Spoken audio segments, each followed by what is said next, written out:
get back up when we fall. We'll try again.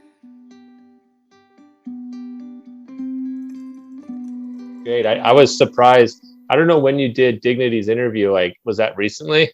Oh, Dignity did some of his own magic on his episode. He put in a lot of his own photos and stuff like that. I was just like making note of his hairstyle. It's like, oh my goodness. Very different. Yeah.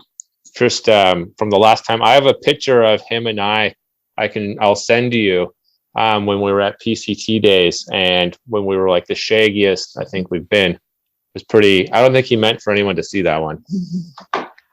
Well, there's always the before and after, or the before and after, or the after and after. You know what I mean? Because it seems like when people start the trail, they have a look, and their clothes are all fresh and clean, and everything's exciting. Yeah. And then you see them along the way, and you see them at the end, and things are a little scruffier. Things are a little dirtier.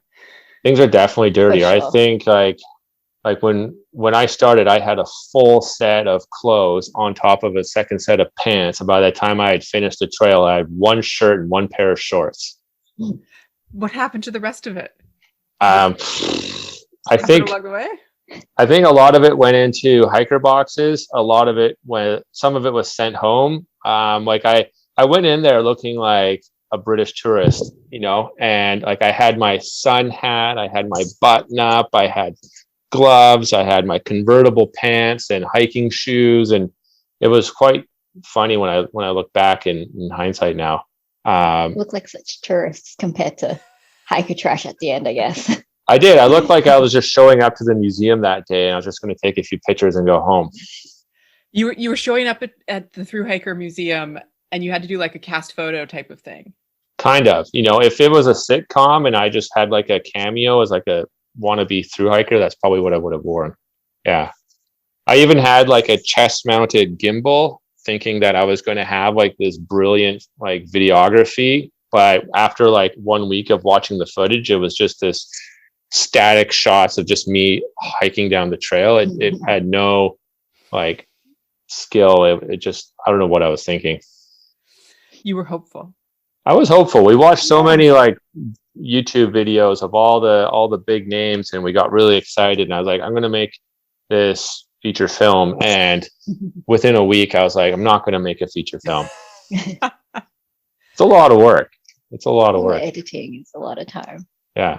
Yeah. Particularly if you're trying to do it while also hiking and doing all of that. It was, like I realized quickly that by the time like you're ready for bed.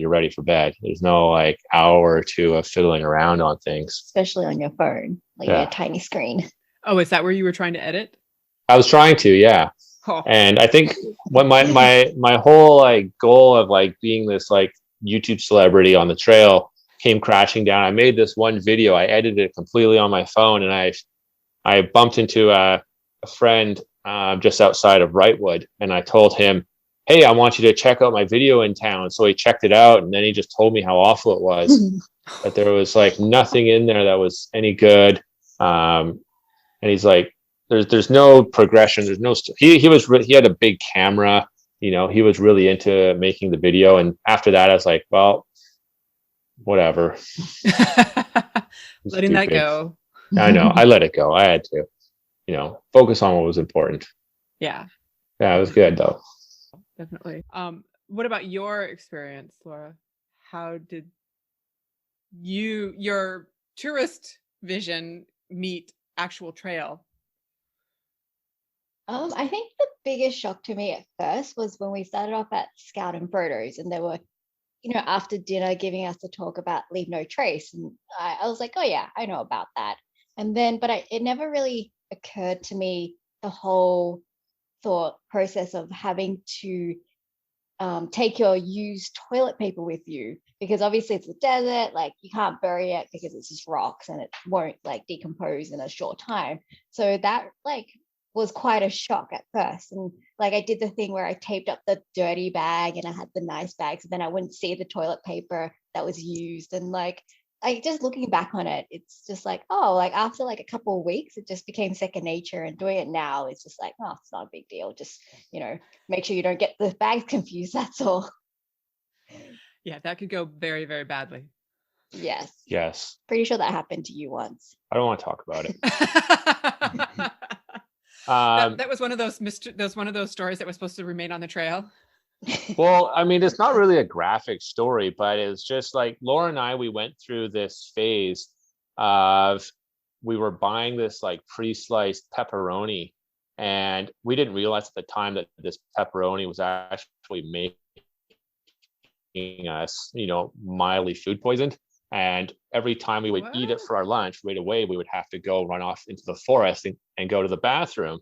And I don't know why, we never really put two and two together really quickly. It might have just been the sun, I'm not sure. But I remember like it was only like a day after like a town stop or resort, whatever. And I had that whole process started, and then I took the used toilet paper without thinking and just shoved it into a bag of new toilet paper and just got everything dirty, and realized I still had 4 days to go now without any toilet paper.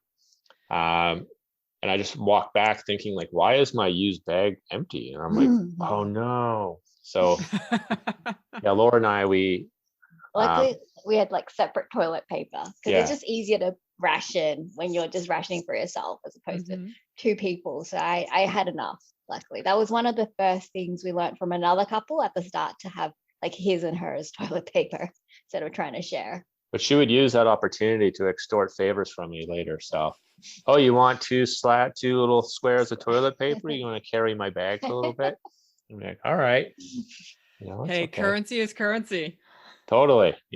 That's I was surprised how not even some conversations with other hikers, but every conversation with a hiker, if there was ever dead space in the conversation, it always turned into toilet talk. I mean, we've gotten there already, I guess. Like right now. I know. Like we've basically started off with it. This is great. Now I feel like I'm having a true hiker trash conversation. Pretty much, Yes. Besides that and what you find like in the dirt and you eat it anyways, like that kind of like sums it all up. So speaking of that, what did you find in the dirt that you ate anyway?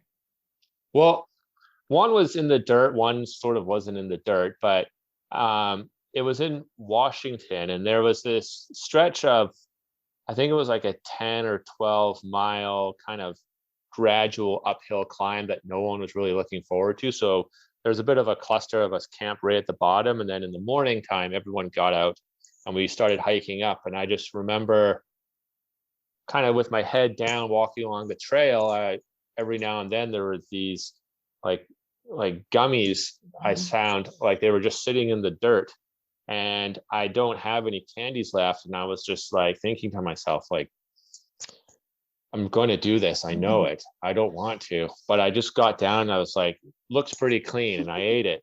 And I immediately just felt so much better. And, it just kind of propelled you to the top. And it was a little gross, but, you did it anyways. You have to do it, I guess. It's survival. Were you 3-second rule? 5-second rule. Yeah, it's like, I think it might have been even a couple of day rule. I didn't know when it actually fell on there. I tend to go through candies pretty quickly, especially near the end. Really, like, you're super excited to finish, but your kind of like day-to-day morale is kind of fluctuates, and sometimes high and sometimes low, because you're kind of done with it, but don't want it to end. It's really kind of complex and weird, Laura, did you, I'm assuming that, I guess this is a question kind of for both of you as well, but I'm assuming that you also had separated a little bit some of your snackage at that point? Yeah, that's pretty normal. I think like we're pretty good at sharing things, but like in general, food is not a thing we share. Yeah, because I tend to ration my candies a lot better than he does. So like I think at the end of like when we're getting close to the town, I start getting a bit more generous just to offload the weight. But at the beginning, like there's no sharing at all. Not at all. No, it's currency also, you know. Yeah, I've heard it. I've heard people talk about Snickers bars. Yeah. I was surprised. There was one time we met, what was her name? The one that fell in the river. Remember when we had to rescue her trekking pole? Baguette. We met her outside of, which was the trail pass in the Sierra there?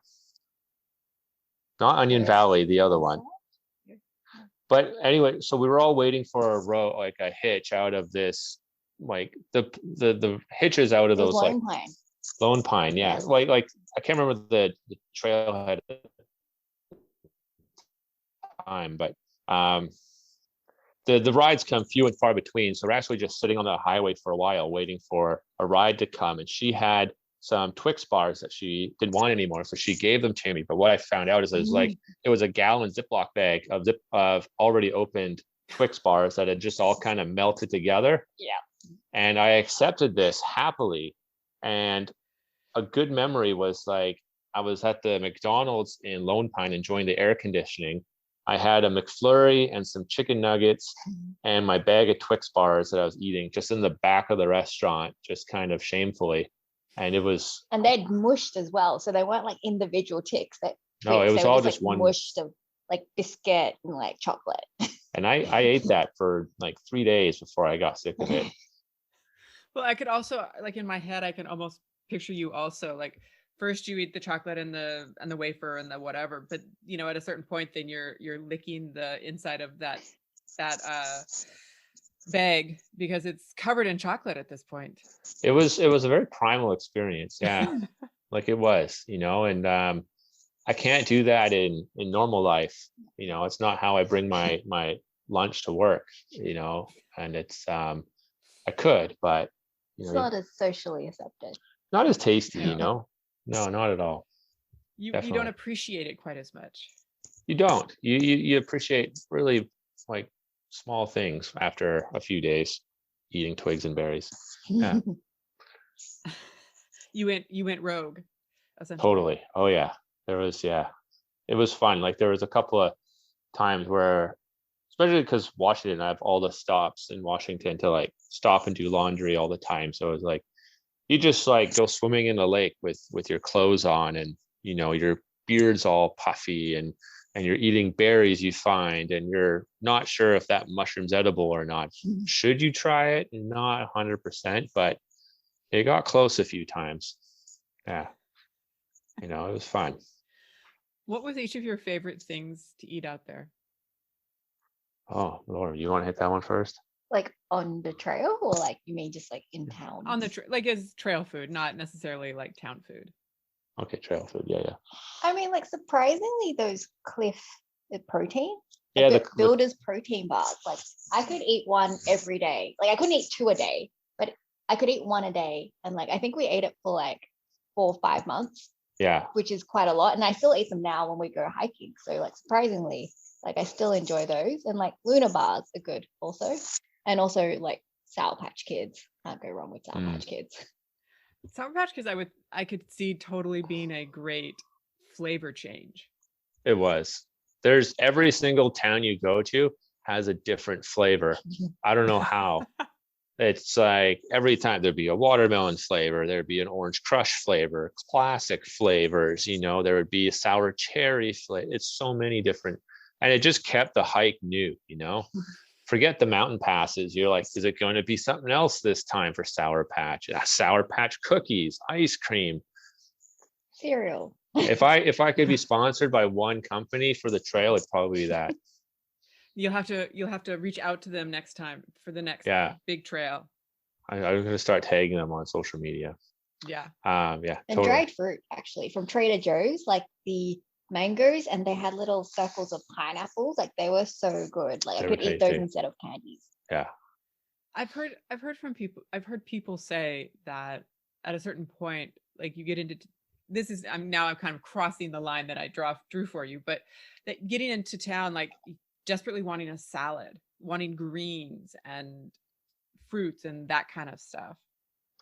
Yeah, I didn't get that at all. It was always milkshakes and pizza. Something like you either like want the calorie load or you want something fresh because you've been eating wraps and like dehydrated food the whole time. But yeah, fruit. Like I think whenever like we've got trail magic, and if it's like watermelon, like that's just so amazing because it's like water and sweet and everything you want crunch at the same time. Because we did that too, right? When we did a little bit of trail magic and we brought watermelon. Yeah, that got devoured quickly. Yeah. It was all chopped up in like a plastic bag, but it was fine. Like people were still like going in there with their hands because it was all pre-COVID, so it was like fine. Yeah, it's a different world. Looking back on those instances, I realized how susceptible we were to a pandemic. You can like we had one egg of like their hands into and never thought of anything wrong about it. Not even any hand sanitizer. Maybe some, but okay, there was a bit. It's fine. Yeah. Well, I mean, and grant you this was pre-COVID, but Giardia and some of those other things have knocked many a person off trail. Totally. Yeah. We've heard of a few. There was a few guys. I can't remember their. One of them had a trail name. I think it was Giardia. It's one young Giardia. Yeah, his trail name. There's a group. Yeah, YG was, I think, his name. Like we bumped into them a few times. They were really cool guys. And at first, like I thought they kind of were like bros, like you get at a frat party. But we were at the like Mill Creek fire station, and like the group of them were sitting in this little tight knit group together, and they were reading a book by John Muir, and they would just take turns reading portions out of the book and just keep passing the book around. And I was just kind of like amazed by that. And we actually started getting to talking to them after a while, and they were actually like really cool guys. But one of them I found was his nickname was GI or Giardia because something to do with filling his water bottles and then spilling all the dirty water all over his filters and everything, and just getting all this everywhere. And I don't even know if he actually got Giardia. No, but he just was like prone to exposure, I guess. He was an accident waiting to happen. Kind of. Basically, yeah. Yeah, why not? Well, you just bring up a really interesting, Giardia aside, a really interesting dynamic of the trail, which is like you meet people who in other circumstances you would kind of go, yeah, I don't have anything in common with these people. Like there's nothing to talk about. But because you're all out in the trail, you at least have that in common. And then you start having the conversations and realize so much more about them. Totally. It was like some people described it as like the great equalizer. There was a lot of different walks of life that came on, but you never really felt excluded from any circle unless it was like the sub 10-pound base weight gram weenies that would only talk about what ultralight Dyneema tarps they had. I stayed away from them.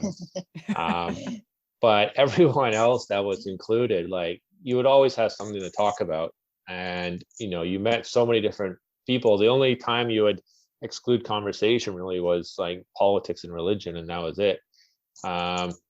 We met so many folks. Like a couple, like on our third day, we met out of Tennessee, like that was the Tennessee Titans, we nicknamed them. Just they were from Tennessee. They were a fun couple, and they had hiked the Appalachian Trail like several years ago and decades ago. I didn't want to give away their age. But they were super nice. They did a section from, I guess, from Campo to Warner Springs. I probably would have never talked to them otherwise, but everything kind of just was so much easier to talk about when everyone's struggles were the same out there. It was definitely easy to get along with people. For each of you, who left the biggest impression on you from the people that you met out there? Wow, that's a big question. Yeah, that's a tough one.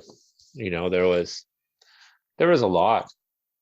Like if I could break it in, just because Laura and I, we hiked as a couple, and we knew several couples that we spent a lot of time with, and we all were pretty strong in the end. Like our two friends, like Cheers and Sun Bear, who we met at the start, at the second day. We basically hiked the entire desert section with them. And they got along. I mean, all the couples had times when they wouldn't get along, but like we all kind of played off each other and learned from each other. And there was Funkmeister and Antoinette, like us, tall white guy, short Asian lady. And the mismatch in strides was always a talking point between us. Like he's 6 foot plus, Laura's 5 foot, she's like 5, she's short, bit taller than you, but like we all kept up, and we all kind of had those same struggles, so it was nice to converse with them. And we also had our they made a big impact on us, just being able to relate to another couple on trail, because there's just so many solo hikers. So it's nice to see like a couple that started as a couple and also ended as a couple. So they had a big influence on us. And then I think outside of them, we hiked like most of the desert with ADL and Fake News. Yeah. I mean that kind of came back to the whole trail being an equalizer, because ADL, he's in his 70s, but like super fit, and like he's through hiked the trail before, and I think this was his third or fourth time doing the desert, so very familiar with all the landscapes. Like I think he was able to point out like several streams that had water that year, but like that he'd never seen with water before, so like he was very familiar with the landscapes. And I think like the fact that we met up every so often, and he was able to give us some tips, being like, oh, like this section is quite steep, you might want to tackle it in the morning, like make the effort to go a bit further this day, so then tomorrow you can start that earlier. So that was, I think, invaluable to have that experience with you, because like you have Gut Talks, which has a lot of tips, but like having someone with you and talking through it it's also like just gives you that extra like confidence to keep going. I mean, it's just it's a really hard question to you just meet so many people, and they've all kind of affected your hike in one way or another. That like for Laura and I, we had a very, I wouldn't say very different, but an unorthodox through hike. Like since we didn't actually like complete every mile, we actually spent about a month off trail, but off hiking, recovering from a broken foot, and just sort of funneling through all these hikers that we had met, and during that time we had met Joe and Pam, and this was in Shelter Cove in Oregon, and they weren't hikers. They were like retirees vacationing at the resort there, and Laura and Pam, they bonded, and they went off for day hikes while I was just drinking Moscato in the morning on the front deck there. And then her husband Joe took me out fishing on his boat for almost a week, trying to catch fish. Apparently I'm not very good at it, what he said. But we still managed to catch a few, and like it became less of like an outreach or pity thing, but it was like we really bonded into being friends for a while. We hung out at their RV, and they were playing music and everything, and got a part of their lives, so it was pretty good. Did that surprise you, like how easily you could slip in and out of people's lives? And a little bit, yeah. Like we'd both done a lot of traveling before, and it was kind of similar experience with hosteling and going around different countries, but usually you wouldn't really see anybody again after that. But on the trail you'd meet someone, and then a month or two later, you'd run into them again, and it was like you saw a long lost friend of years ago, and like you were almost like yelling and screaming, and you're on the deck of some deli in Tehachapi, like, oh my gosh, I haven't seen you since so and so, and the tourists are like, what the heck's going on here? You know, these two homeless people are yelling at each other.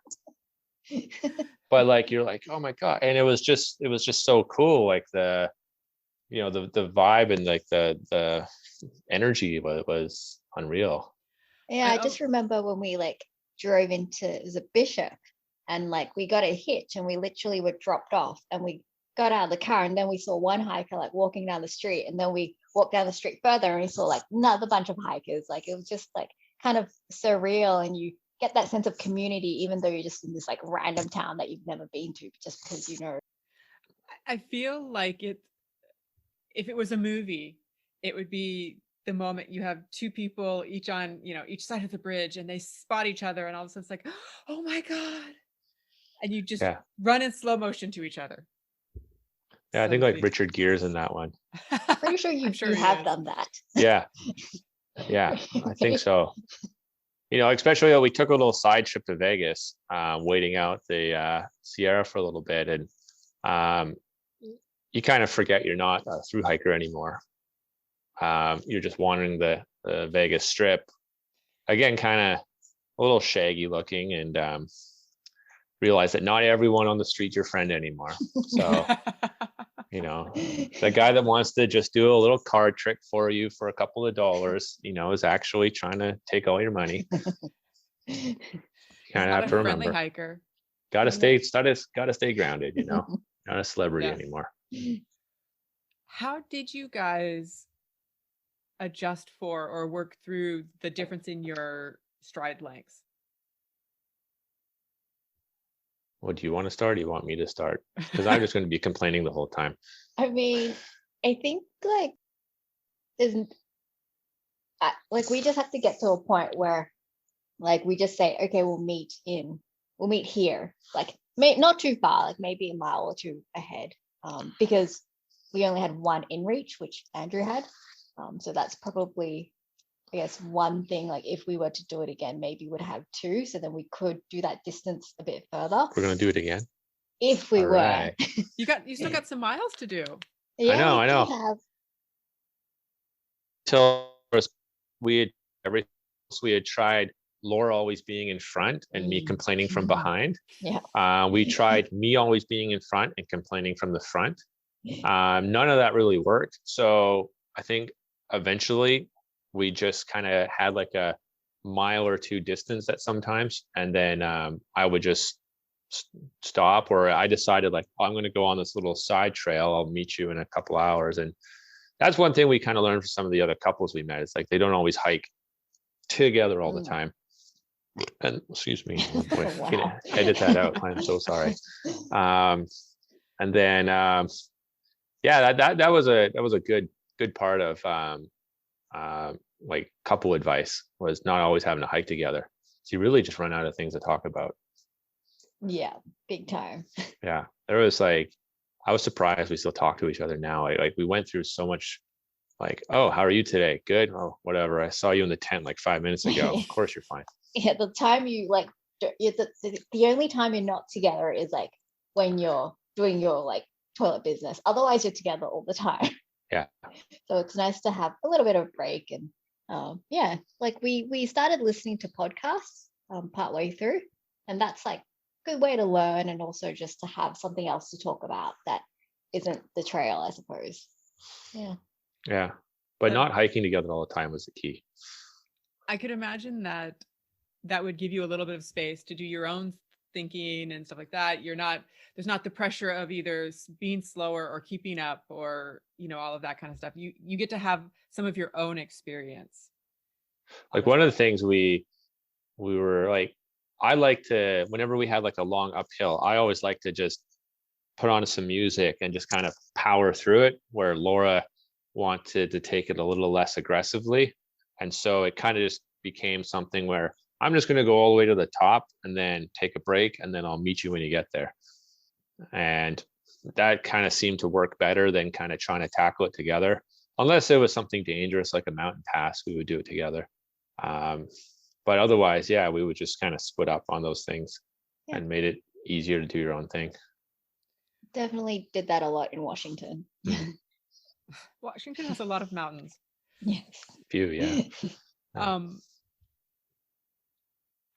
The question that comes up into my mind as I'm listening to you guys is, actually, there's a couple of questions that come up into my mind, but one of them is, you, Andrew, being the faster hiker for obvious reasons, you get to some place, then you stop and you rest, or you're resting essentially while you're waiting. And Lora, that means that you're essentially always hiking. Like, you don't get those same type of rests that he was necessarily getting. Like, how did that impact you? How did it impact your body? Well, I guess because like you said, I knew that was happening, that he'd be resting while away. So generally when he would be hiking and he'd hike out of sight, I'd just take a break by myself because I knew that that I would get it later. I was always wondering, why is it taking you this long? And then she finally gets to the top, like, oh, I had a lunch for half an hour. And I'm like, I've been waiting for you for that. No, I did maybe a 10-minute break, or Andrew likes to take photos. So sometimes he just wants to get the right angle. So I'll just be like, oh, I'm going to just start hiking because I know that you'll catch up with me. So that's not going to be an issue. It's important to get the right angle. Mm-hmm. Angle, lighting, I don't know what it was. Are we allowed to use profanity on the podcast? Yes, you are allowed. So someone had told me it's called a fuck you break, where I go all the way to the top of the hill and then I wait for Lora, and as soon as she gets to me, we just keep going. And it's kind of like, fuck you. Okay, let's go. Yeah. So she developed her own strategy very quickly of knowing that by the time she got there, I'd want to leave. So she just did her own thing, which worked. Or I just call you out. I'd be like, you had a break. I want a break now. It's my turn. Yeah, it was always good. Except for mosquito time. Oh, yeah. No one gets breaks on mosquito time. No. We actually made our record of I think at one point for the first half of the morning, I think we were getting close to averaging 5 miles an hour or something, because we were just hiking fast enough that the mosquitoes weren't getting you. That's the only time where I'd hike as fast as he was, because I'd just be trying to get away from the mosquitoes. Just hearing it, you're just like, oh my gosh, it's gets in your head. Oh, I was sometimes saying Lora, hang on, I got to catch up. She's kind of like the road runner. Mosquitoes are a great incentive. Yeah, especially when you accidentally camp right next to their breeding area. I take it you did that at least once. Or we're just waking up. It's 7:30 in the morning. We're why is it still so dark? And it's the mesh on our tent is just a wall of 1,000 mosquitoes waiting to get in. And I'm like, perfect. My backpack's outside the tent with the bug spray. And I'm like, they're It was brutal. Yeah, they're relentless. That's what gives you PTSD. Yeah, it actually made anytime you were hiking, hours of thought in your head as to why mosquitoes were created on this planet, and no one's been able to answer that question. Why they exist? It's just to annoy humans. It's got to be. I don't know. Was that the explanation you guys came up with? Just to annoy? Just to annoy me. Yeah. This is made to annoy me. This is why they're here. They've been training up until this very moment. And this is it. Yeah. I'm sure there's a reasonable explanation. I just don't know it. Yeah, I have no idea why mosquitoes exist either. It's not they're pollinating anything. No. They're just carrying disease. Yeah. And that's it. And they can't get animals as much as us because we don't have fur. So it's we're the targets. Yeah, that's why. We had a chance. There was a long time ago, there was a giant boat and they took 2 of every animal and they just had to not take 2 mosquitoes and we would have won. But they couldn't do it. And now look at what happened. So we're stuck. That close. So upset. Oh well. Now why was Andrew carrying the InReach all the time? Because it's heavier. That was true. It's the weight thing. Well, like it came down to like Laura, she only weighed like 80 pounds. 90. Am I supposed to say that? Yeah, I don't know. 50 90 pounds with food and water would have still been 20 pounds. And that's a lot for the same. And so I would try to take what I could off. That included the 352 gram in reach that we use. Check the weather every now and then. That's really, that was it. Well, she carried this is another mistake we made. We only had one trowel. She carried the trowel. So it was a trade-off, but it was fine. And Andrew carried the tent, so that was useful. It was fine. Yeah. But that meant like we always had to like be together, because I think we met a few couples who had separate tents, and I think most of the time they slept like in the same camp spot, but that gives you the option if you don't feel like sleeping together, then you can. And if you really like the camp spot and you don't want anyone else to bother you, you can set up both tents to take up all the space and have your own little palace. But yeah, that's how we just split stuff up. I could also see like if each person is carrying their own tent, that would give you the extra space to potentially be able to bring your pack in, and just a little bit more room to kind of spread out a little. Yeah, I was always concerned, like I just because a lot of like the hiking around here in Vancouver, the campsites get overrun with like mice and rats and squirrels and chipmunks. So I've just had too many experiences of like mice running all over your tents that I never keep anything at all inside. And like at nighttime, every night I'll just open up all the pockets in my bag so nothing will chew holes into it. I'm happy I'll see the mice running into the hip pockets, but at least they're not like chewing through it. Right. And so yeah, I just got in a habit of like never keeping it inside. So except for the only concern even when there was deer, we didn't want to keep the stuff inside. Yeah. In Northern California. It sounds like you have a few experiences with the deer there. I'm sure everyone does.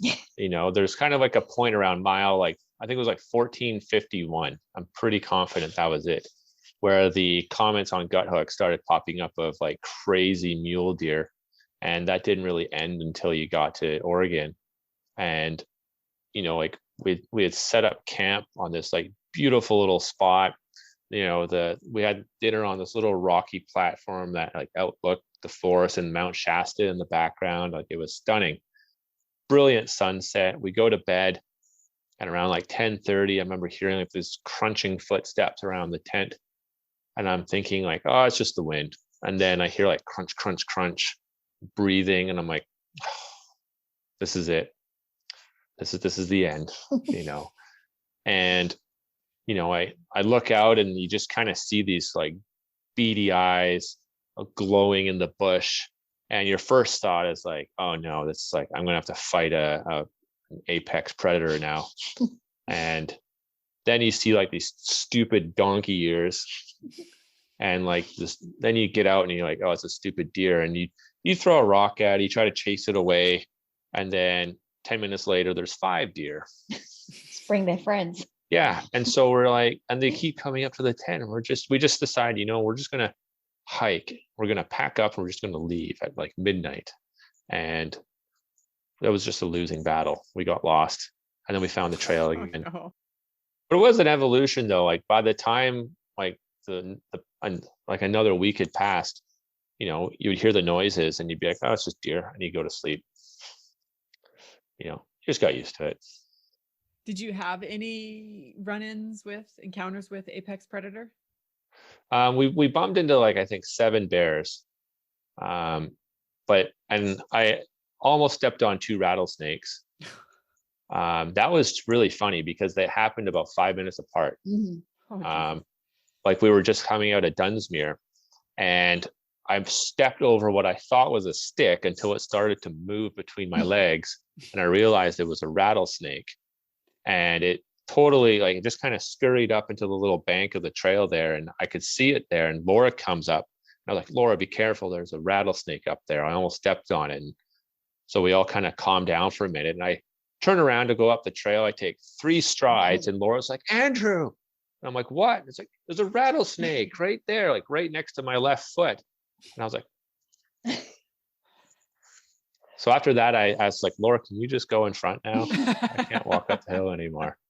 You know? Yeah, and another time you just walk straight past it. It's orange. It's like the rest is like all sandy colored, but like it was fine. But I just couldn't. I think I tend to look down a lot more than he does. He tends to look forward, and I'm just like, oh, trees, clouds, ooh. And then she's like, watch out for the snakes. I'm like, what snakes? Our friend Fake News, she was like, when we were going either, was it out of or into Tehachapi? Can't remember. Out of? Anyways, it was around that area. And I think he was actually like, there's this little tiny ditch. And I think he was either going to the washroom or like trying to. And he had kind of tripped and stumbled into this ditch and landed like right next to like a fully grown rattlesnake that was all kind of curled up, but apparently was sleeping. And naturally, like, he tells us this story and I'm like, okay, bud, whatever, you know. And then he like brings us over and then you just see this giant rattlesnake and you're like, damn, man, why didn't I believe you earlier? And he was shaking, like, with good reason, but he was totally like trembling. I just was all like, the adrenaline. I was like, your trail name is Fake News.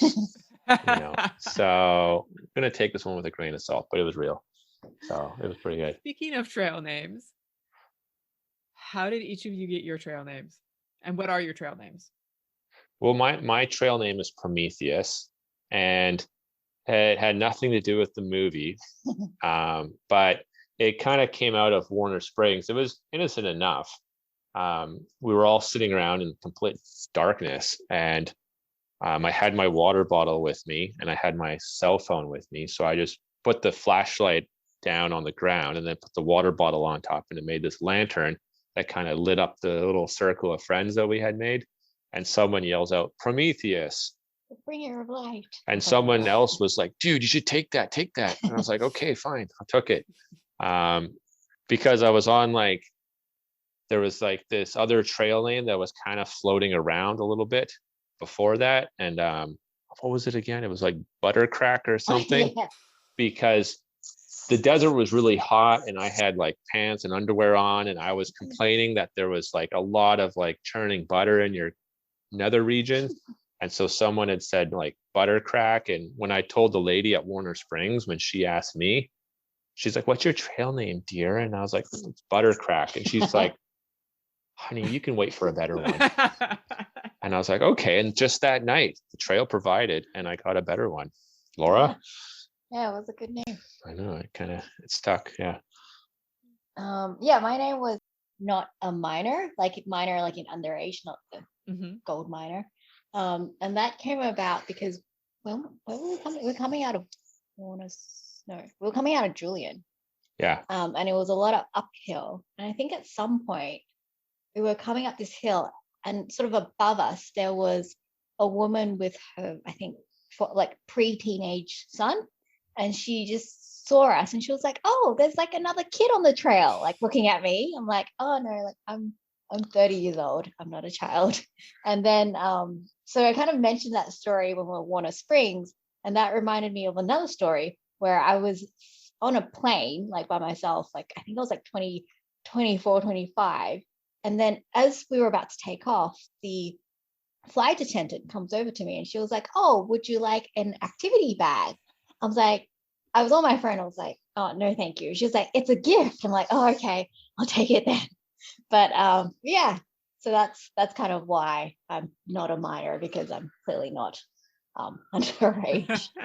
Yeah, that lady asked me, is that a kid with you? And I was like, no, it's my 30-year-old wife. And they're like, I'm so sorry. I just, because the hat, I only saw the hat. I'm like, it's okay. Yeah. It's okay. It's fine. Not the first time. No, it won't be the last time.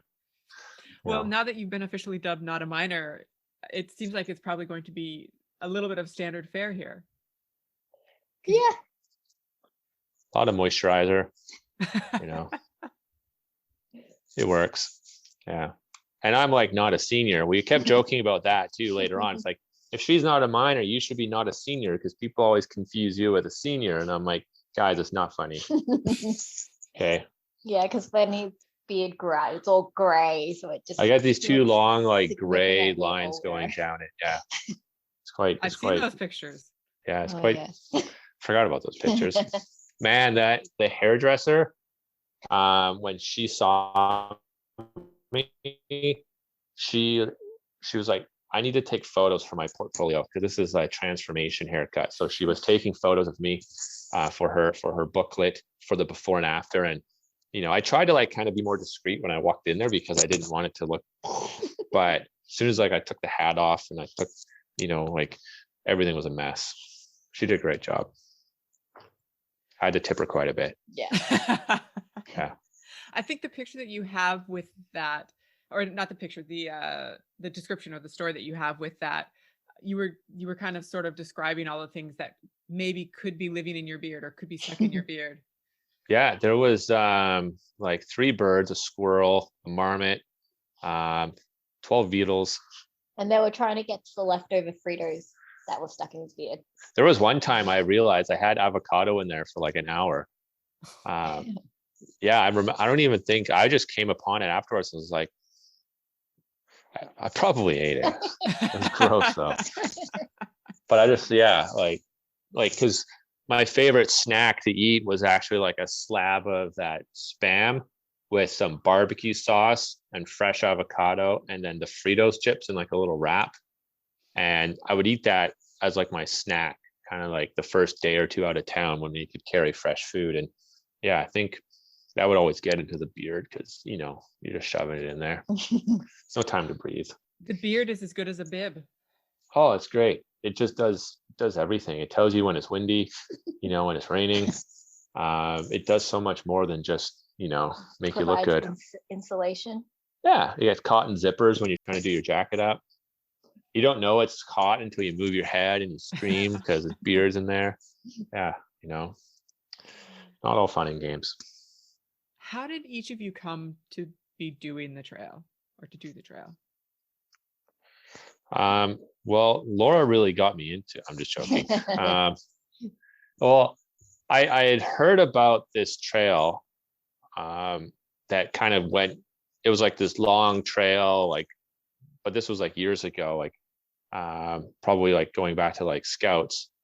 And that was it. I didn't really hear much about it again until we watched Wild. I know I'm on the fence being one of those people, but then it kind of rejuvenated this idea of like, oh, let's go do this. But this was like 2017, 2018, where I was like, yeah, let's we'd like to like travel and like stop our lives every now and then, and then go out and do something outrageous. And before that, it was always going overseas and backpacking for a while. So this idea of, we already like to hike, and I thought this one would be fun. And then we started kind of just watching a lot of like the YouTube personalities. It started with who was it? Away with Ingrid? She just did the PCT. There was two women. One was Dirty Avocado, or Kotezi Hikes, and there was another one, Away with Ingrid. I watched 2 of those because I think they just had like really cool, YouTube channels, and just the way they presented it. And then when we ran out of watching those, we started watching Dixie, watched a bit of Darwin. I'm sure if he sees this, I love Darwin. He's great. And then, that kind of got us into it. And then we obviously started watching, everyone got on board with like Second Chance. So that kind of like motivated us to like get into it, right? Because it started to become this like big thing. And then we finally committed when we told our friends. We took them out for breakfast, and we told them we're hiking the PCT next year. And they were like, fuck you, no, you're not. They laughed at us, and they didn't believe us. And even when we left, they're like, whatever, you're still on vacation. You'll be back. Yeah, you'll be back in a month or 2. We actually had like a plan too. Like, we weren't entirely sure if we would be able to do the whole distance.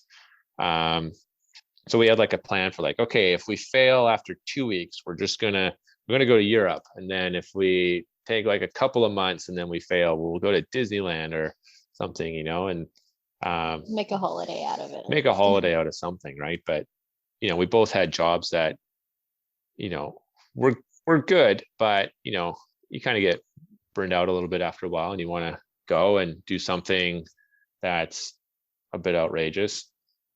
It's a good conversation starter in interviews. Yeah, definitely. So Laura, how did you come to it, or was it kind of as part of where Andrew was kind of heading, or the thing? I think it's fair to say I kind of went along for the ride with Andrew. I was pretty apprehensive with the idea. I was at first I was like, oh, you can go do it. I don't really want to do this. I don't want to be camping for 6 months. Was that ever the option? Yeah. Okay. But then I was like, oh, I don't want to be apart for 6 months. That's quite a long time. And then I was like, well, I can always just give it a go.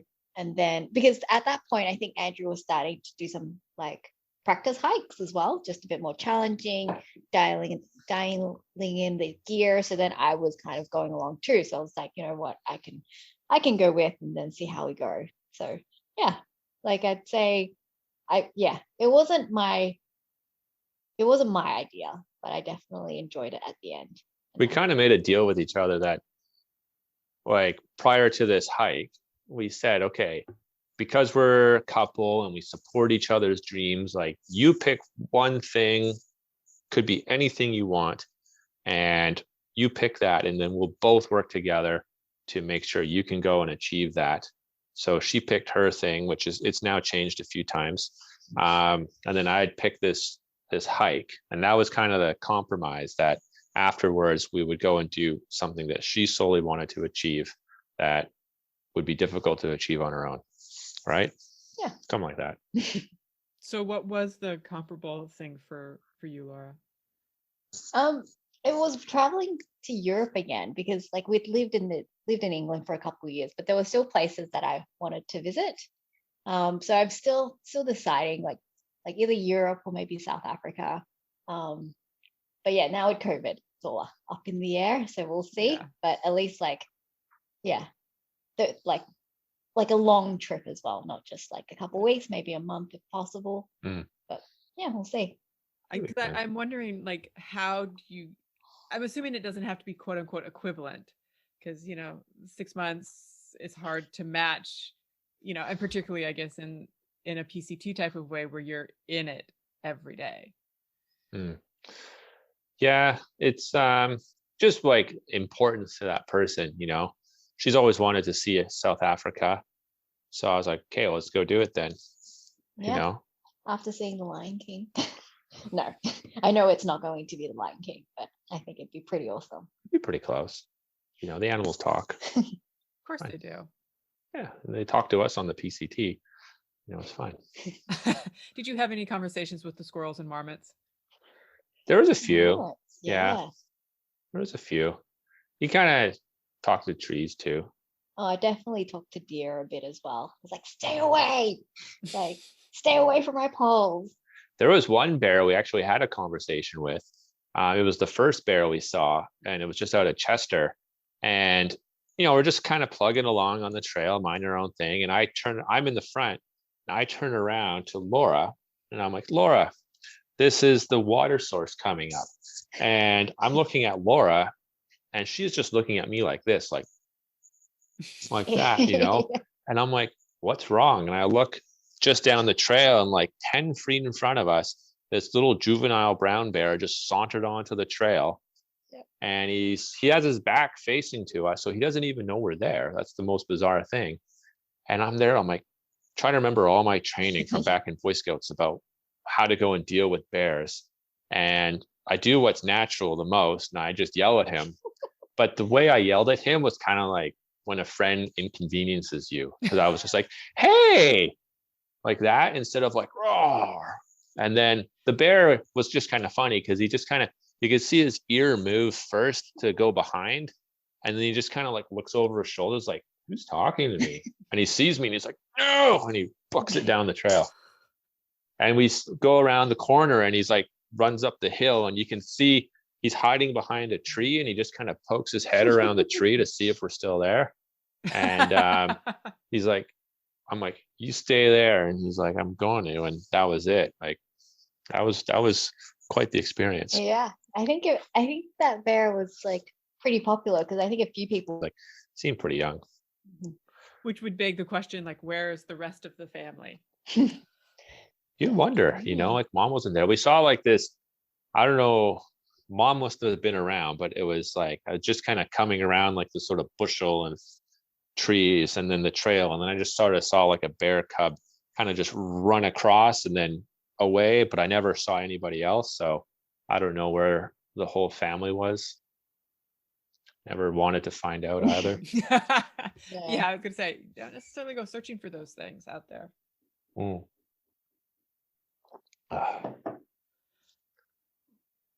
What was the first thing, like when you guys started, as you said, you were tourist PCT people at that point? Yeah, that was us. What was the first night, or what was the first day night like for each of you when it started? Did it start to sink in what you were going to do?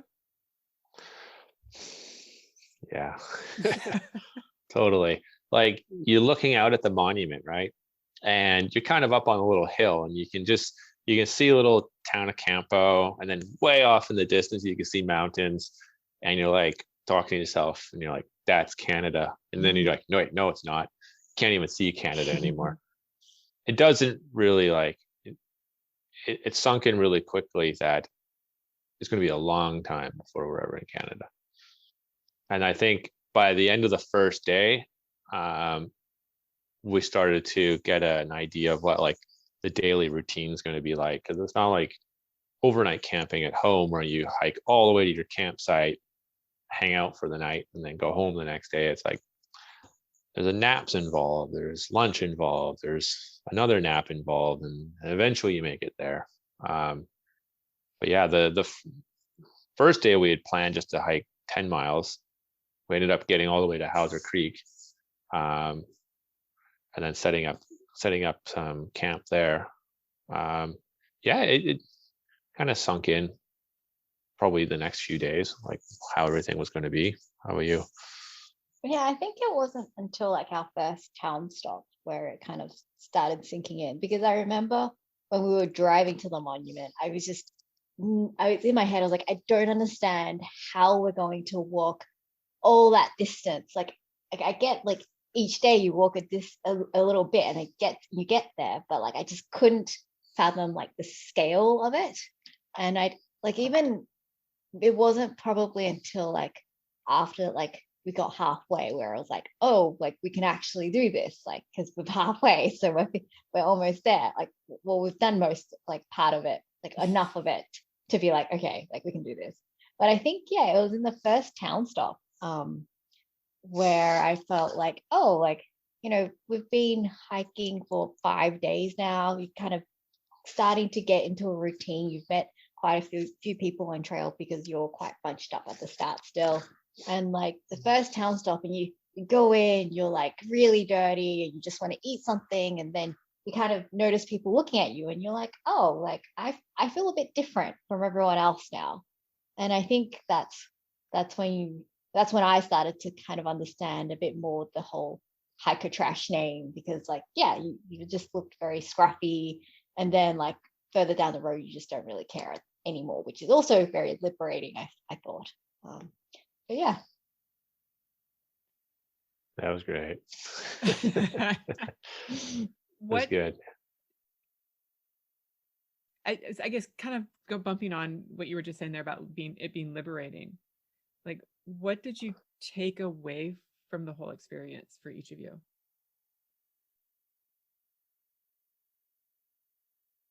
Like for me, because we were out in nature all the time, like so much more than usual life, I think I became more appreciative of our impact on like trail and on our surroundings. So like, for example, like leave no trace, like that became much more important to me, because especially when you come across certain parts of the trail where you maybe have a lot more people because of day hikers and just it's a popular part of the trail, you do see sometimes like toilet paper in the bushes, and it's really disgusting.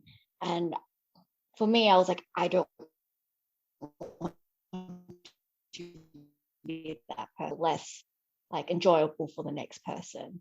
So for me, that was the biggest impact. Like being on the trail was like how we interact in the environment, and like how we rely on it as well. Like water sources was so important, and like having a tree to have some shade. Yeah, that was what I took away.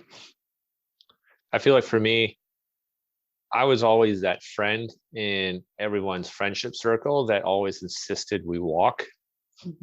If we're going to wherever, I'm like, oh, let's just walk. So I kind of reinforced that. So that was great. But I think prior to actually doing it, the trails just getting to complete it, or like complete like a majority portion of it, like just seemed unrealistic or impossible prior to. Like I had no idea that we would actually get that far. And by the time we were done and finished it, it made me kind of put into better perspective that any other parts of my life that I felt I couldn't actually do or were really impossible to accomplish, I could do. I just had to actually work at it or try at it, and put effort into it. And it was a lot easier than I would think if I just at least started. And that's kind of a big thing, that kind of helps you in like day to day. The trail in that respect is a great reinforcement for it, because you're right. Like it seems so big, overwhelmingly big when you start and when you think about it. And every day you just keep cutting away or chipping away at the miles. And it's amazing to me how fast it adds up.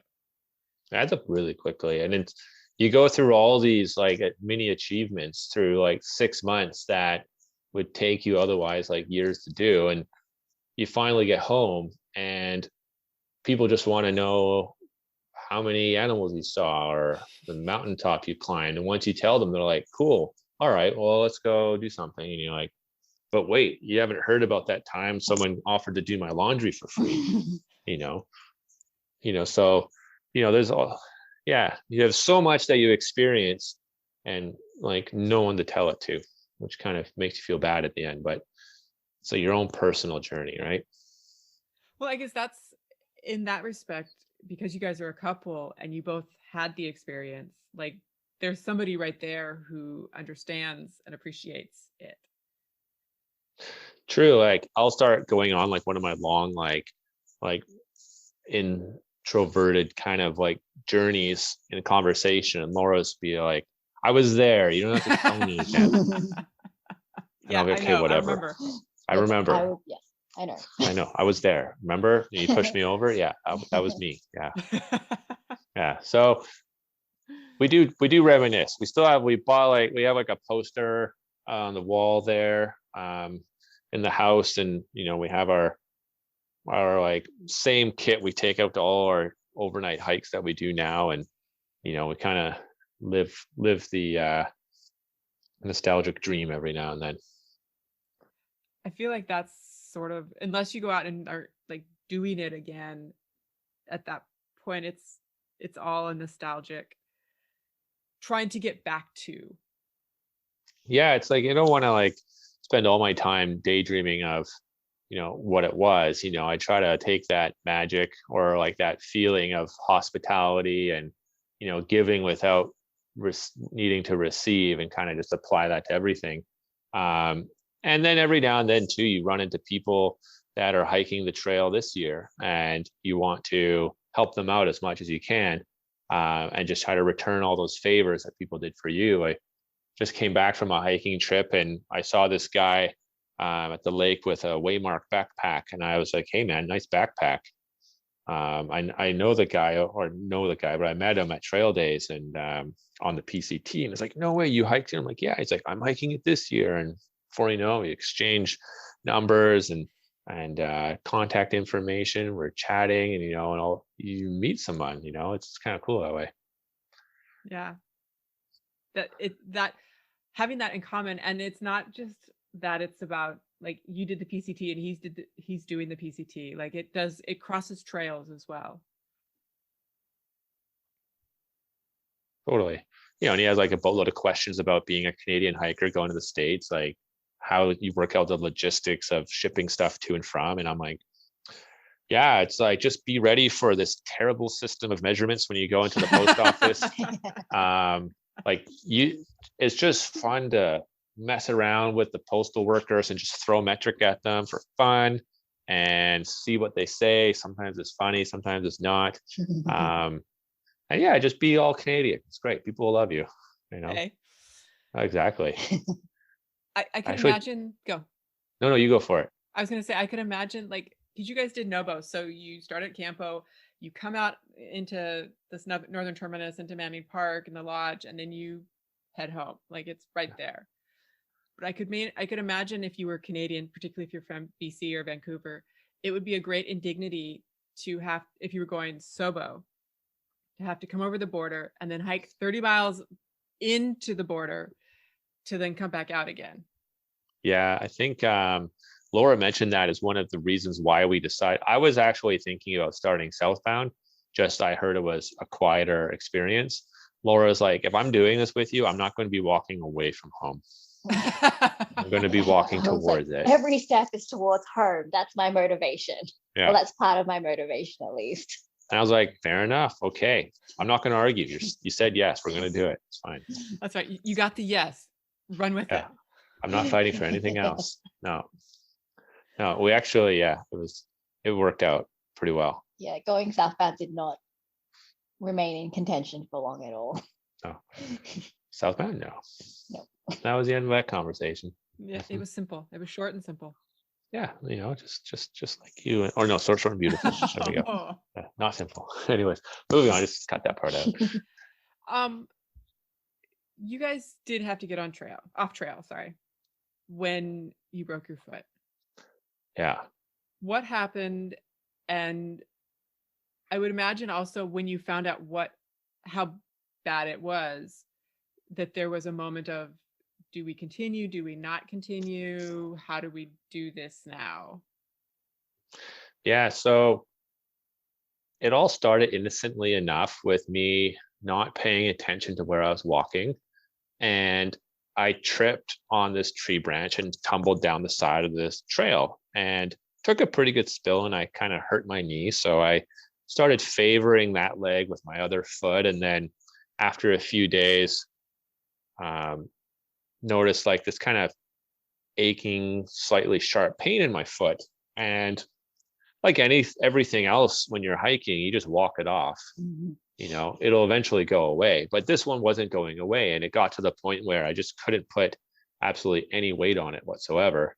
And this was happening just as we were getting into or on our way to Crater Lake. And I got to Crater Lake with my bummed up foot, and it was quite swollen now. And to my surprise, every PCT hiker is a doctor. I didn't know that. Everyone is a doctor. Some homeopathic, some medical, but everyone has a degree, and it was quite amazing. So I had many opinions. Stayed there for a few days, waiting for it to hopefully go down, which it didn't. And then ended up getting a ride from Stark Naked. She took us. She got off trail, but she was trail angeling some of her friends by driving up and down with her truck and supporting them. So she drove us back to Ashland. I hate to break in on this, but I feel like I need to, since I have spoken with Stark Naked, and Stark Naked is now using the pronouns they and them. Oh, they and them. Okay. Yeah. So they were, we went down to Ashland, and then I was able to receive my medical treatment, and then they gave me some steroids and just told me to not walk on it for a while. Thank you. So yeah, I went and managed to go and spend like, I think 5-6 days in Ashland, just like waiting.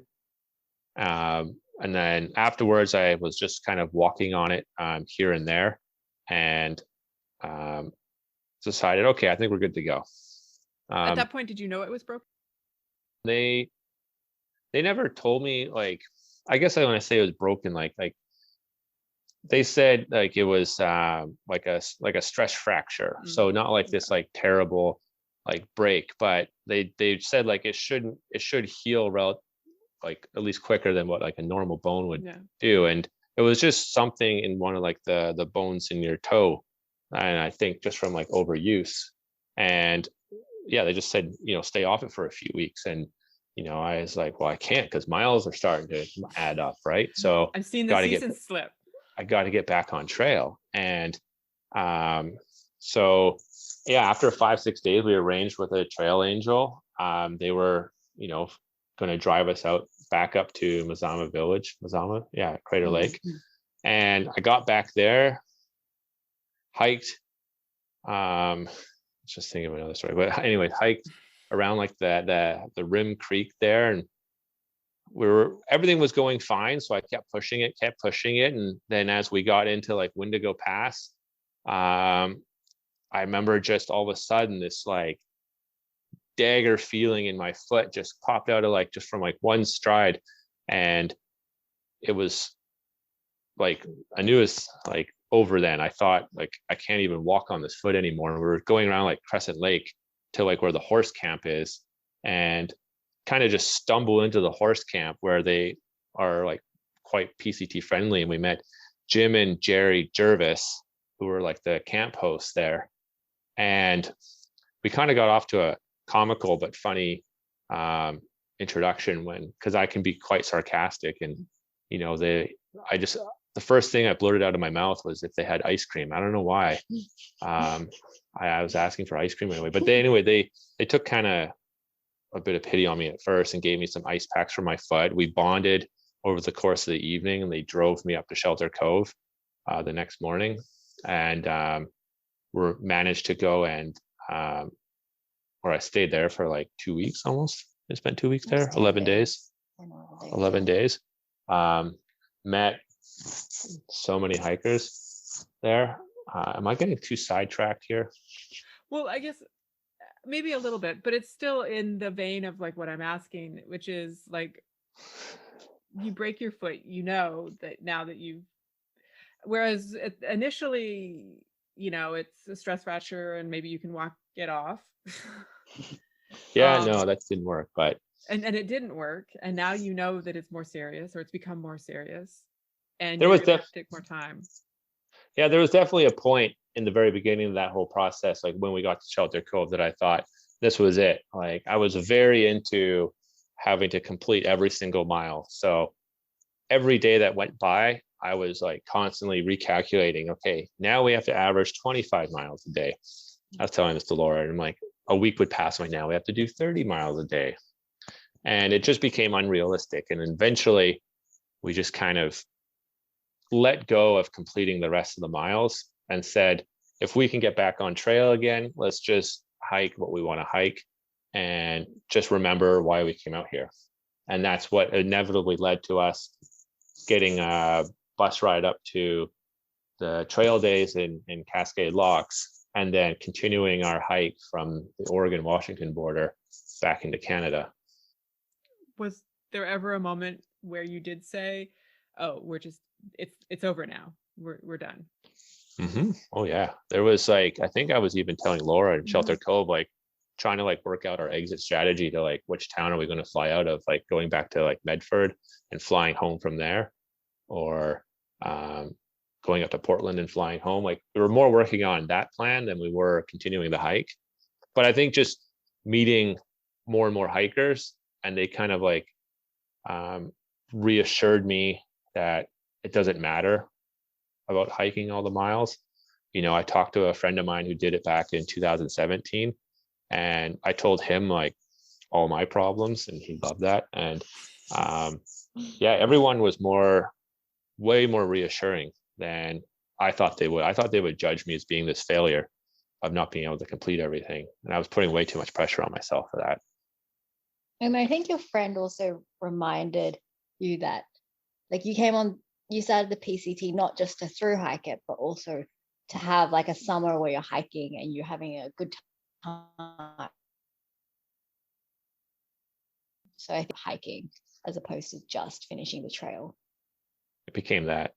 And it made the rest of the trail that much more great, because all of a sudden there was no pressure anymore to make big days. There was no need to stress about anything else. And that just made life a lot easier. Yeah, I appreciated that a bit, because before then we were like, oh, we have to start making 25-mile days so then we can start building more. And I think that's partially why you tripped, because we were trying to go fast. So like, especially when we had our break and then we got back on the trail, we were limiting ourselves to maybe 10 miles, 15 miles a day. So that not even meant that we could really take our time. And if we wanted to stop, we could stop. If we wanted to take more photos, we just did. That completely changes the nature of the hike. It was, like what could have been like a really kind of depressing like rush trying to finish everything turned Washington into like one of our favorite parts of the whole thing, because we were really nonchalant about everything. And I think our energy might have even been somewhat annoying to other hikers that were really pushing to get everything done. Like, we were going through this one burnout area and we had found all these wild strawberries. And so we just threw our packs off and we started gathering all these blueberries and all these strawberries. And we had like handfuls of them, and other hikers were just coming through and they just kind of some of them looked a little bit unhappy. I don't know why. It was hot, exposed, uphill. Like, what's there to be angry about? And I would stop them. It's like, dude, there's strawberries. And you go, oh, and just keep walking. Maybe they didn't have the same enthusiasm I did, but oh well, Well, it's so interesting, like you saying that, because I feel like a lot of times, it's about the miles. It's about getting the miles. It's about doing all of the miles. And while that is a hard thing to give up, once you give it up or let it go and let it be what it's going to be, there's such a great freedom in that. Mm-hmm. Oh, totally. Yeah. Like, maybe it was also part of just being so close to the end and we knew we were going to make it, more or less, that there was really less, stress about having to have big days anymore. We weren't racing visas. We weren't really racing the weather yet, because it was still like beginning of September. So I felt like most things were on our side, and I really didn't want to get hurt again. So it was like the very, very last day was the only day that we ever did over 20 miles. And I remember we woke up on the very last morning and I was like telling Laura, Laura, we're only 24 miles from the border. Like, we could be done today if you wanted to. And that's all the convincing she needed. So we did those 24, and then we did the last 8 miles to Manning Park. And that was our biggest day we ever had on trail. It was 32 miles to get into the lodge at 8 o'clock. 9 o'clock, wasn't it? Well, no, because that's when the restaurant closed. Okay. Yeah. But we were knackered. Oh, yeah. We're like, it was raining every day. The skin on my toes was coming off because my feet were always wet. And I was just like, it was just the last day. You're just kind of pushing because you're only like 25 miles away from free healthcare. And, we'll just let them deal with it. Close. Yeah. Like, just let them deal it. Guys, I got everything. Just fix it. I'm like, no problem. Jump on the waiting list. So was it like, Laura, with you saying, okay, yeah, let's do the 24, was it literally like the weather was so bad and you were just done with being out there in that weather at that point, or were you just kind of done in general with with the hike? The weather was definitely a factor. I think it'd been like raining. It felt like maybe 2-3 weeks nonstop in Washington. Like even when we went into town, like our things didn't have time to dry off properly before you had to put on your wet shoes on, and it just became like a little bit miserable. Like definitely hard to get up in the morning compared to other places. And I think just for me, going up a mountain is hard enough when it's, pouring rain, and then as soon as you stop, it's so cold. But like the fact that we were also so close to the end, like, it's been 6 months in the making that we were going to finish. Like it was just like, oh, like, we could maybe get a room in the lodge, like we'll be at the end. So I was just like, yeah, let's do it. I want a burger. Like I want a hot meal that doesn't come from a camp stove. Yeah, it was how we did everything. Yeah, that last stretch was just go for it. And man, like little side note to like Canada and the way they maintain the trail, they really got to improve that section. Yeah, that was rough. That trail. 8 miles between the border and Manning Park is terrible. Yeah.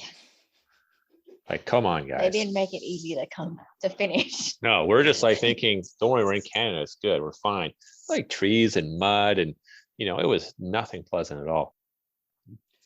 It almost feels like, I know that you're going border to border, but it almost feels like that additional 8 miles should somehow be counted as part of the trail because you have to hike it. It's such a sucker punch. I know. You get in and then you're just like, it's the longest. That 8 miles is longer than the whole trail. Really, I don't know how they do it. And then top it all off, you get to the road, and then you still have this long road walk to get into Manning Park Lodge.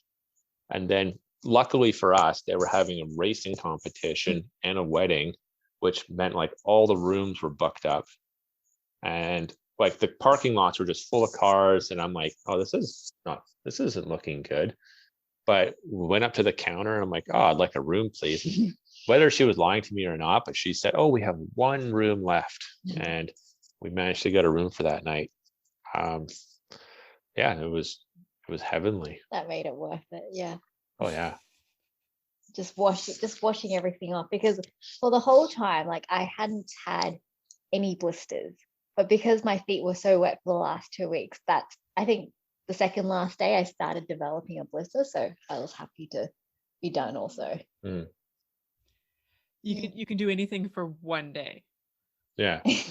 And like when our friends picked us up, like they're the ones that laughed at us and said we weren't going to do it. So they picked us up and they hadn't really seen us. And since they like saw us before we hit the trail, and like they kind of made this joke because they took us out to like dim sum, like an all you can eat dim sum restaurant in Vancouver.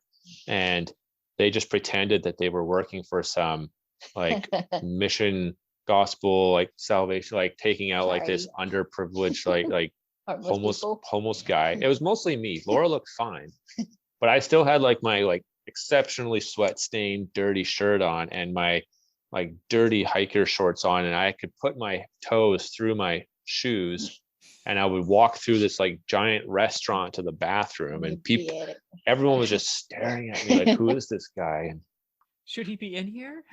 Should he be in here? But when we sat down, I must have looked hungry, because it's the kind of dim sum restaurant with like carts on it. So like in a matter of seconds, there was like 8 carts by our table. Just like they could feel the hunger. The hiker. They knew I was going to be hungry. We ate a lot that day. Yeah.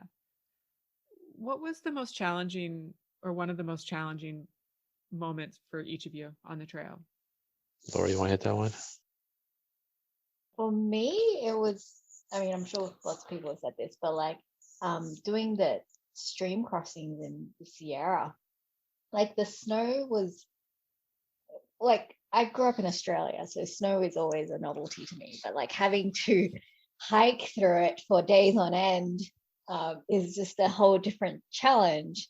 So that was like, getting up at 4 a.m. was hard, but it made sense because you didn't want to be post-holing enough as like all day. So like that made sense. You wanted to be hiking on hard snow, so that was fine. But the stream crossings, especially since I'm short, so I'm already at a disadvantage, and the water is ice cold because it's glacier melt. I think that was really challenging, and because it required teamwork. So I like relied on Andrew for a part of it, but I was like, at the same time, I can't rely on him because it is like a life or death situation in some situations.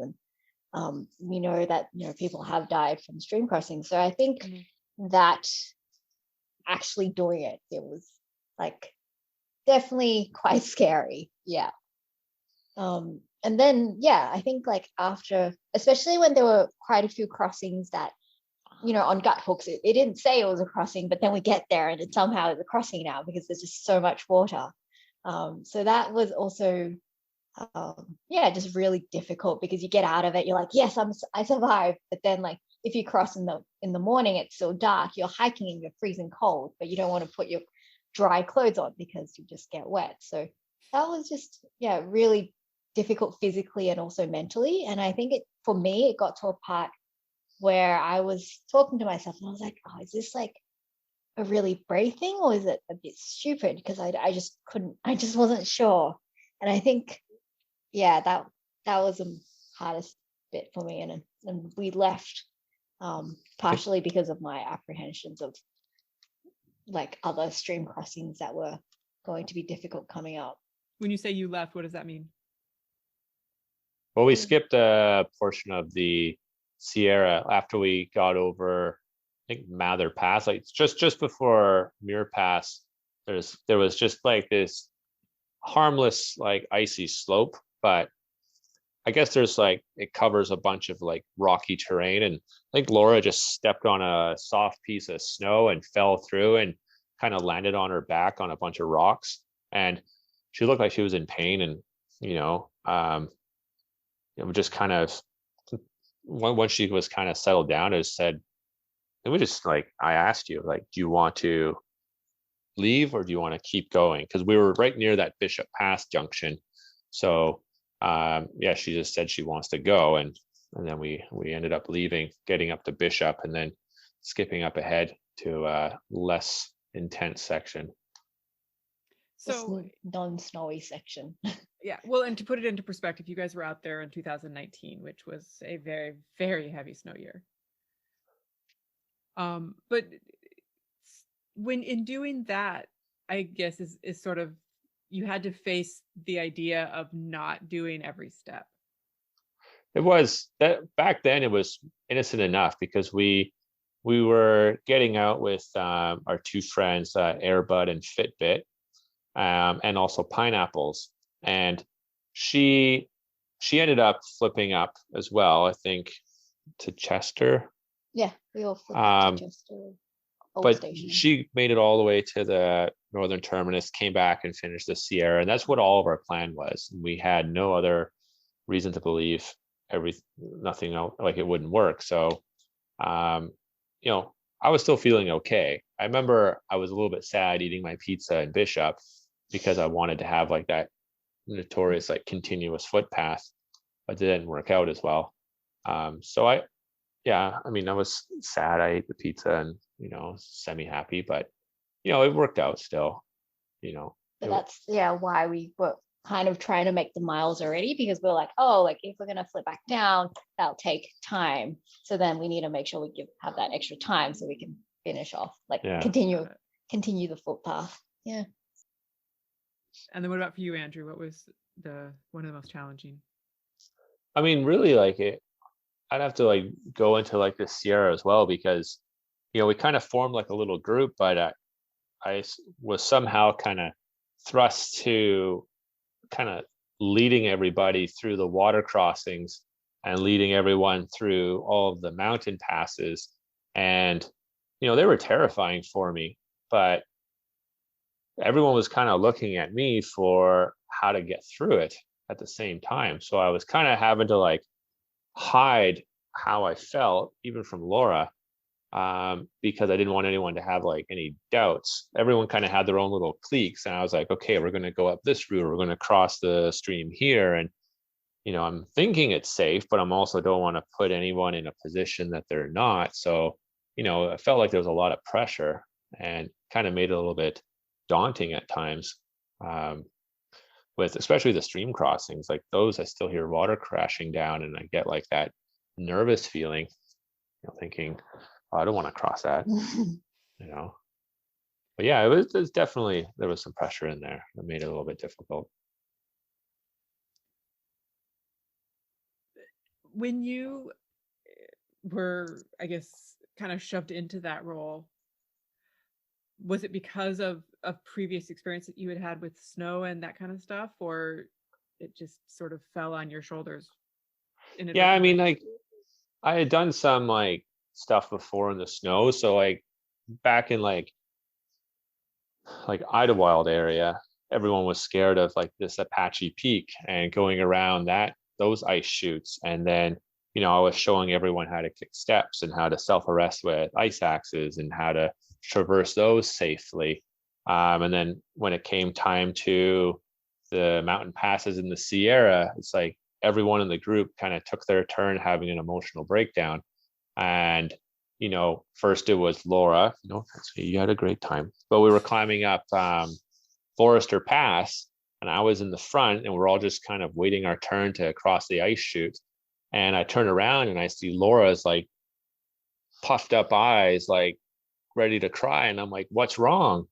And she just looks at me. She's like, I looked down because it was just so steep. And I was trying, we had done really stupid things before, going on like that boulder in Norway where there's like huge height risk and falling down, and she had no problem. So I was really baffled about why this was an issue. But I consoled her, and and we had other friends doing other mountain passes that had like mini freakouts when it wasn't very stable. And everyone just kind of naturally looked at me as like, okay, what's the decision we're doing now? And that's how that kind of happened. I didn't like go out of my way to be the group leader. I was more than that. I even tried to, when we went up Mather Pass, I stayed in the back, and the other person that was in the front was going way off this way. And they're just like, Andrew, you lead. I'm like, okay, fine, I'll do it. Or maybe because like you're Canadian, there's an assumption that he's got a lot of experience in the snow, I think. Yeah, it was kind of fun. I'm like, oh, this is how I get to work every day. It was no problem. Normally it's the polar bears pulling you up. Mm-hmm. Exactly. So it was kind of fun to play around with. Is there anything that we haven't talked about that we should? No, I think, like we've covered. I just keep thinking like it was the trail just ended yesterday sometimes, and people are having family. We met one couple, and now they have kid. Yeah. I think that's the strange thing about time. It's almost like we have to go do it again soon. Exactly. And there's miles left that you haven't seen yet. I know. Like it's definitely come up a few times. Like Laura, like we had this surge of independence, and prior, like just after we started like really experimenting more with our relationship about how to have more independence from each other. And when we started to like do our own resupplies in Washington, the conversation kind of came up about completing the miles we missed in like another year. And one of those conversations has been like, we take turns completing them, where Laura goes back and finishes the mile she wanted to complete, like in Oregon, and I would just support her from home. And then I would go and do it at another date. So that way we both didn't have to take time off working again. And we're both pretty comfortable with that arrangement. Like I have total faith in her that she could do it. Like she was a badass on trail, and she'd be more than happy to get rid of me for a month or two. So it kind of always win-win. Yeah, I think having been on trail for 6 months and being part of that community, it makes me a bit less apprehensive hiking by myself, especially as a female. I mean, I know, and like we met like many like solo hikers who were women, and they, either like were fine being by themselves or like found it pretty easy to hike as part of a family. Like, so I feel like having seen that, like I would be comfortable enough to hike by myself for for a time without him. Yes. Well, and I feel like that in and of itself is a momentous thing. You know, the confidence that is gained through that. Totally. I think it's strengthened us as a couple for sure. Like we realized we got through all this, and now, you know, kids will be easy. Let's see. You know, the Kids are a different famous ballgame. last words. I know, right? Yeah, you know, like we did this, and now, you know, we have strategies and techniques and stuff to work through any other challenges we have. So I think it'll be okay. I hope. I don't know. See. We'll see what happens. You know, but hey, for any future hopeful couples that, you know, do decide to try to tackle it, just you know, got to talk to each other, and that's it. You know, you don't know what the other person's thinking. So Yeah, and having separate toilet paper. And snacks. Don't forget the snacks. yeah. Yes. Never share your snacks, even with your significant other. Especially when they eat them all in one day. and pizza. Yes. We don't share pizza. No. And I'll never have to share a tent with another person, even if it's you. We're always going to have, like, Separate if we tents have from now on. there's smells that never want to be smelled again, you know. Like your feet. Yes, my feet can be a little bit pungent at times, yes. But yes, if I have to, totally. But only with Things Laura. you learn about each other on a 6-month hike. Unnecessary things you have to learn about each other. You know, I still like a little bit of mystery, but I was gonna say out on the trail, there's absolutely no mystery. No mystery. No. You know, so hey, you know, it is what it is, right? You know, but It's yeah. all good. where can people find you to either ask questions or to follow your continuing adventures and see if you do the trail again or finish the miles? Well, we have our Instagrams.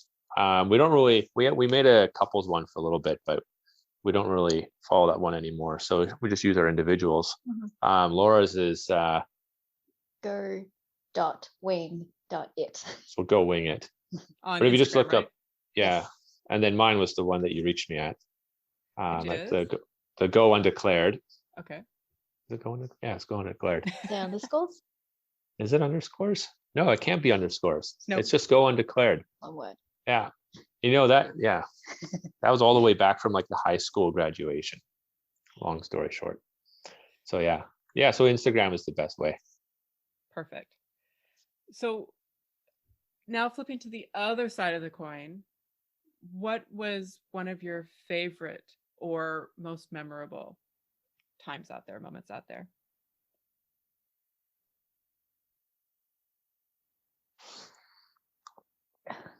Probably like any time we met a trail angel. There was that, like, it's just so amazing how people can be so generous to strangers, and especially, you know, when we smell and we just smell and are so dirty. But I think one of the coolest times was in Oregon. Oh no, when we were in Northern California, we had, was it 4 straight days of trail magic of some sort? 5 straight days. 5 straight Yeah, we days. celebrated the 5 days of trail magic. Like, and they weren't just like little tiny ones. They were like full spreads of pancakes, or there was like a guy telling us that he made way too much tacos and he needs our help right now. And so I'm like, I'll do my best. And like 18 tacos later, he's like, can you eat any more? I have spaghetti coming. And we met Rosie Church as well. So she was a trail angel in Chester who was hosting hikers. So that it started there, I'd say. And then like she had us over that night and then drove us to the trail. And then, yeah. I'm just going to follow along with the trail magic story. But like one of my favorite moments out of everything was one of our friends, Fish Tank. He has his own blog or whatever, but I guess he's kind of sort of popular on trail just because we were walking, we saw this paper plate with his name on it, Fish Tank, and with an arrow pointing down this like forest road. So we just followed this because we're like, hey, any friend of Fish Tank is a friend of us. And we show up and there's like three of these massive like RVs all parked there. They're giving us ice cream and soda, and they have these dogs to play with. And I was like, cool, trail magic. So then we're like, okay, whatever. We're keep going after that, and we get into Old Station. And as we're getting there, these two guys in the campground, they just yell at us from the dark recesses of the forest, like, "Are you guys hiking the PCT?" And we're like, "Yeah." And we keep walking, and then they yell at us again. It's like, "Are you hungry?" And we're like, "Yeah." So we come into the campground, and they spend the whole evening asking us all these questions about the PCT. Meanwhile, they're like, "Do you want another hot dog?" We're like, "Yeah." "Do you want some carrots and some pepperoni sticks?" And I'm like, "Yeah." And they just keep feeding us food after food after food. And they were so nice. They were so generous. They were, man, it was because we were wandering around that area trying to find a camping spot. We couldn't. And then they just kind of took us in, and they were so nice to us, just completely random. And they were just so blown away by Laura's stature hiking the trail, and the fact that the trail was like right next to them, and they didn't know, and they just absolutely loved that. You know, it was so much fun that night. Random but fun. Yeah. Which it feels like a lot of the experiences on the PCT or in through hiking in general are, you know, the people you meet it's very random, but it's also seemingly purposeful at the same time. Yeah, it has a weird synergy like that, you know, like you won't think anything of it until like it starts to happen, and then, you know, it turns into like this great memory or experience. What was it, Titty Talenti? Mm-hmm. Yeah, Titty. I don't know anyone's real name, but at first she had like a nice like attitude towards her. We'd met her just before Stehekin, and she was getting off trail because her visa was running out, and she was only 90 miles short, but she couldn't get there in time. And so she just unloaded all of her food on us. And besides there being like all these like luxurious dehydrated meals, one of those unloading things turned out to be this like gallon-sized bag of Sour Patch Kids. And Laura's looking at me, and I'm looking at her like, is it okay if I take all of it? And clearly she's saying no, but whatever. I took like all of it. And we got into Stehekin, and I thought she would have been so depressed to be getting off trail, but she wasn't. She was just so happy to be where she was and do it all.